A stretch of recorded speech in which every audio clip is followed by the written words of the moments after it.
J'ai une question pour vous.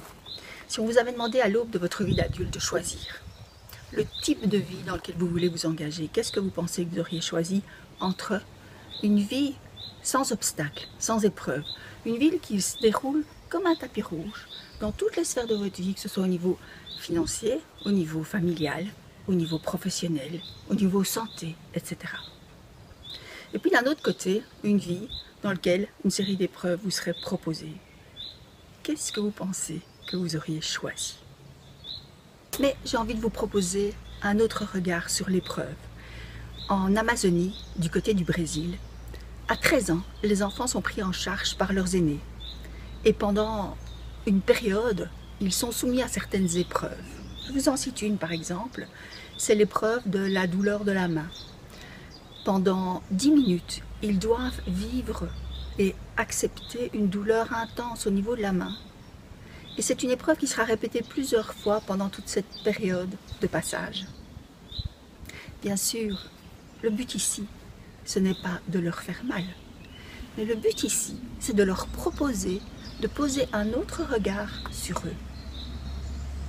De sortir de ce regard d'enfant. Et de poser un regard franc sur leur propre virilité. C'est-à-dire de savoir aussi qu'ils sont capables de surmonter des obstacles. Effectivement, je vous parle ici d'un rite initiatique. Et dans le rite initiatique, il y a 3 étapes. Il y a ce qu'on appelle l'étape de séparation. C'est l'étape qui précède la période de passage.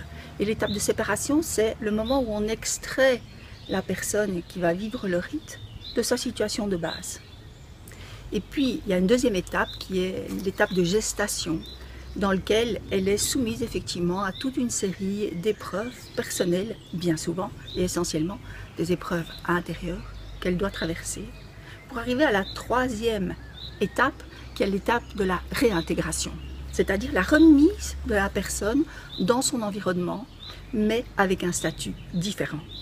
Alors finalement, si on regardait nos propres épreuves, selon cette idée qu'une épreuve nous est proposée par la vie comme un rite de passage. Il y a aussi ces 3 étapes. Si vous avez vécu un divorce, une séparation, un deuil, une faillite, un licenciement, un burn-out, mais vous êtes aussi soumis à ces 3 étapes. C'est-à-dire qu'il y a le moment avant, qui est le moment où on est sorti de son environnement. Et puis il y a toute cette période de gestation dans laquelle on peut faire ce travail intérieur.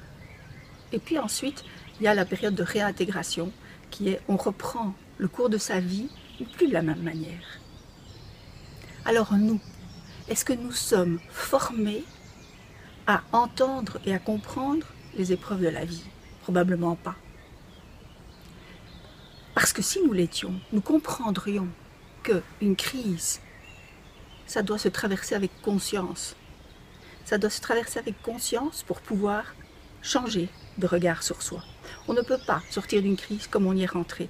Ou bien, la vie vous en proposera d'autres pour pouvoir faire ce passage entre un regard sur vous, une identité, et un autre regard sur vous.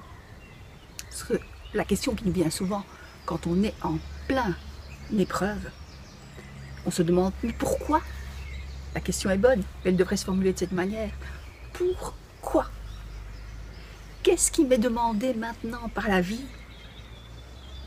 et que cette épreuve me permet de faire?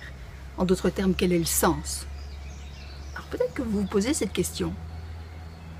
Et c'est une question qui est essentielle. Je vous propose 3 vidéos gratuites pour pouvoir entrer dans cette logique de rite de passage, d'une épreuve qui nous est proposée pour que nous évoluions. Alors si ça vous intéresse, vous allez trouver là quelque part le bouton qui va vous permettre d'avoir accès à ces 3 vidéos. Je vous retrouve tout de suite pour que nous entamions ce processus.